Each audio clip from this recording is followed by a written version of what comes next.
Jadi Islam itu jadi indah karena kepinterannya orang Indonesia.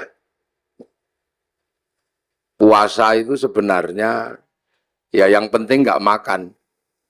Dari sebelum subuh sampai maghrib.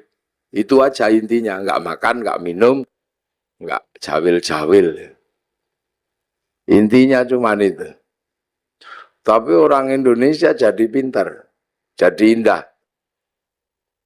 Karena Indonesia ini mataharinya jarang dilihat tumbuhnya secara langsung karena terhalang oleh pohon, maka di Indonesia muncul tradisi imsak. Imsak gitu, karena mataharinya nggak kelihatan. Di Arab nggak ada begitu, karena Arab itu kalau matahari muncul langsung kelihatan. Di sini juga puasa itu jadi indah, karena puasa orang sini lebih berat dari orang Arab. Orang Arab kalau puasa keluar rumah lihat padang pasir, nggak ada orang pengen makan padang pasir. Tapi orang sini keluar rumah lihat jambu, lihat belimbing. Maka para kiainya daripada kamu gak khusyuk kalau puasa, sebaiknya tidur aja. Maka kemudian setelah itu tidur, dikasih dalil, naumuso imin ibadatun. Tidurnya orang puasa itu ibadah. Nah, karena tidur terus, akhirnya kiainya sepi. Maka kiainya pergi ke pasar cari mercon.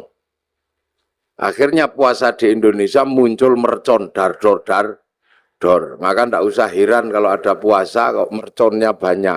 Itu khas Indonesia.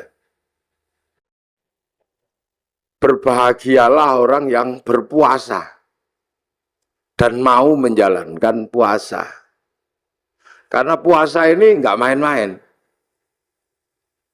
Ibadah yang Allah bikin alasan itu puasa. Karena puasa itu seperti penyiksaan. Makan nggak minum nggak, penyiksaan. Tapi Allah kasih alasan. Puasa ini bukan kamu saja. Tapi orang dulu juga tak suruh puasa. Kama kutiba 'alal ladzina min qablikum. Seperti orang dulu. Jadi puasa ini bukan sampean aja yang disuruh. Seluruh manusia dari zaman bahula itu disuruh puasa. Makanya puasa ini ibadah yang paling terkenal. Karena puasa ini ibadah kuno, kurikulum lama. Ibarat sekolah kurikulum yang nggak pernah hilang itu berhitung. Matematika itu nggak pernah hilang kurikulumnya. Puasa itu juga sama, kurikulum kehidupan yang nggak pernah dihilangkan oleh Allah. Semenjak zaman Nabi Adam sampai Nabi Muhammad. Nabi Adam itu puasa juga.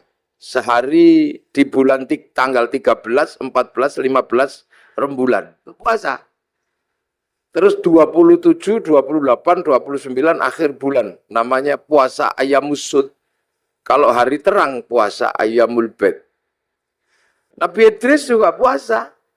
Dikenal dengan puasa tanpa nyawa. Bila roh. Makanan tidak ada nyawanya, tanpa ikan. Nasi mutih nih cara orang sekarang. Nabi Dawud juga puasa, sehari iya, sehari enggak. Nabi Musa sebelum naik Gunung Tursina puasa. Nabi Ibrahim puasa. Nabi Isa diajari puasa. Nabi Muhammad juga masih diajari puasa.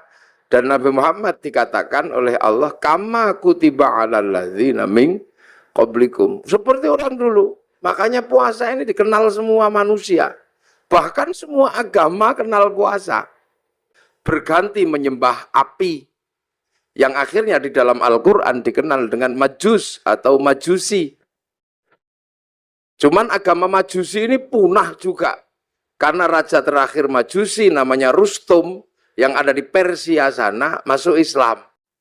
Raja Rustum ini anaknya dinikahkan dengan anak Sayyidina Ali bin Abi Thalib. Namanya Sayyidina Husain. Lahir Sayyid Ali Zainal Abidin. Nah karena masuk Islam, kemudian orang Majusi tidak lagi menyembah api.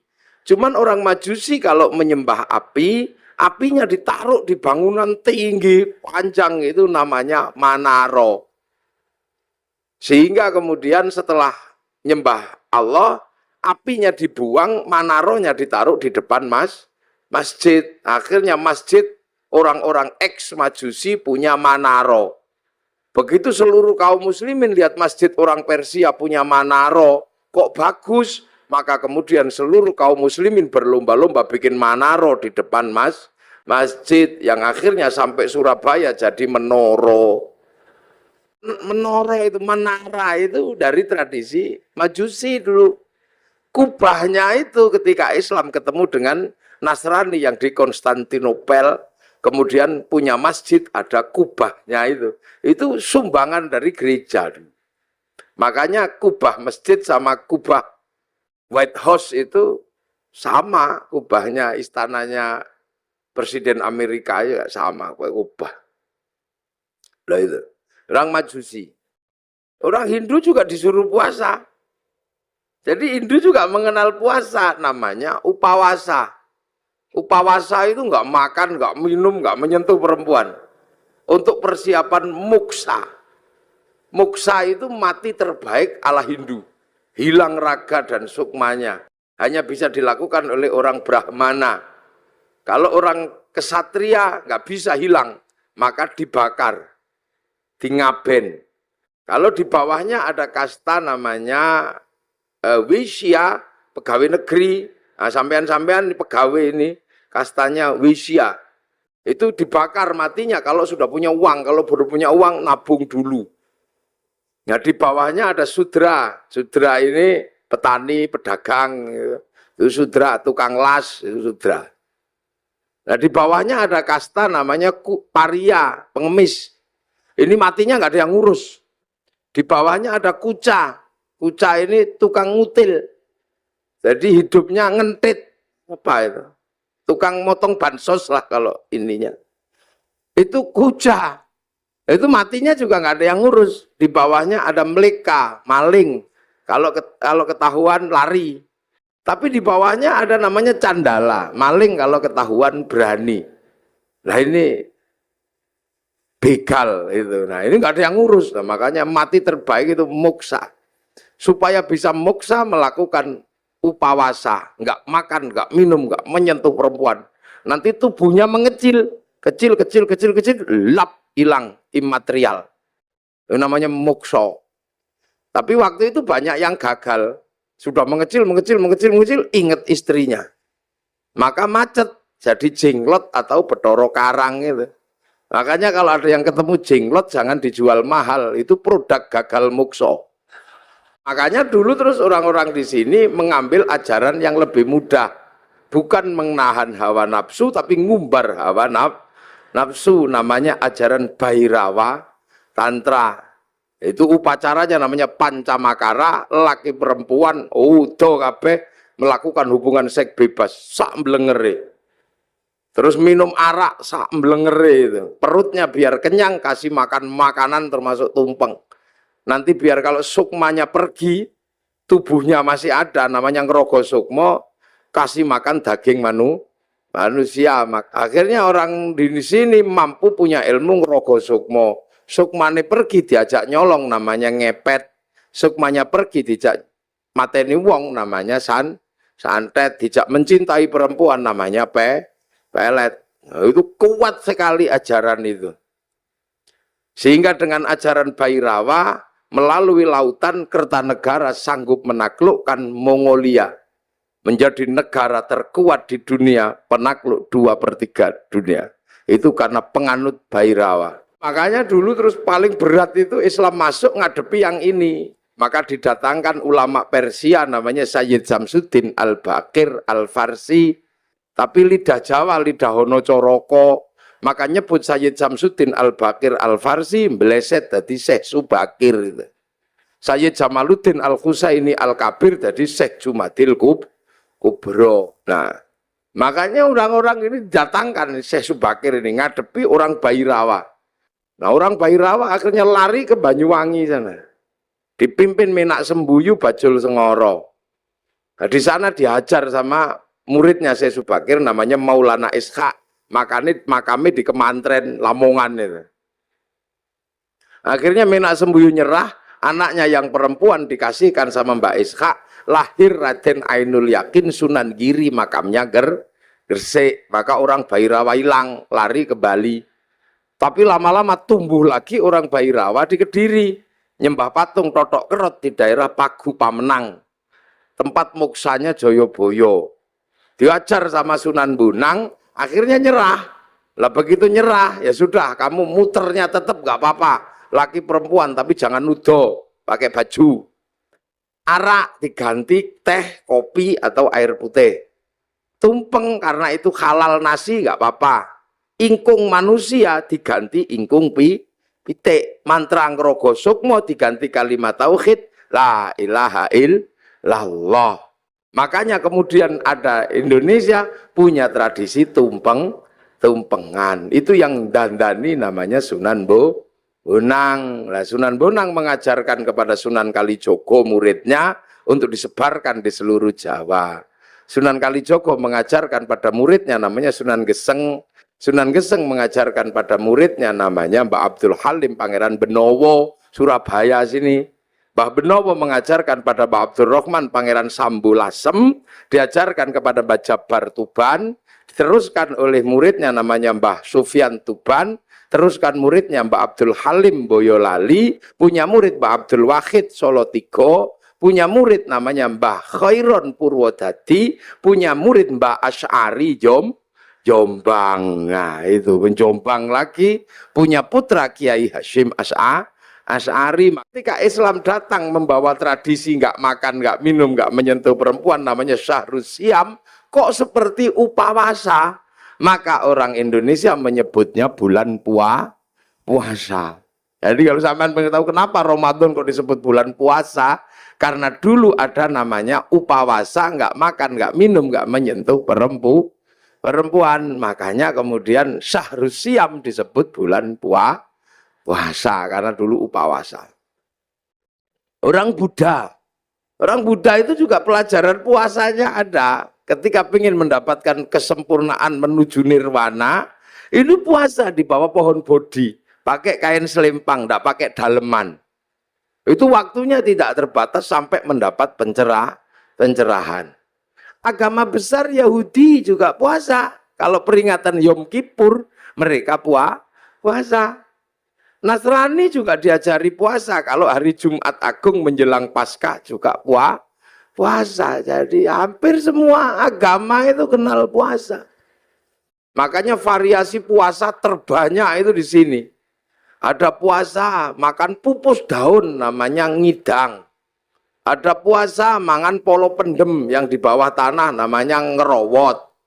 Ada puasa tidak kena matahari namanya pati geni. Ada puasa ngandul duit namanya ngalong. Ada puasa diem macam bisu.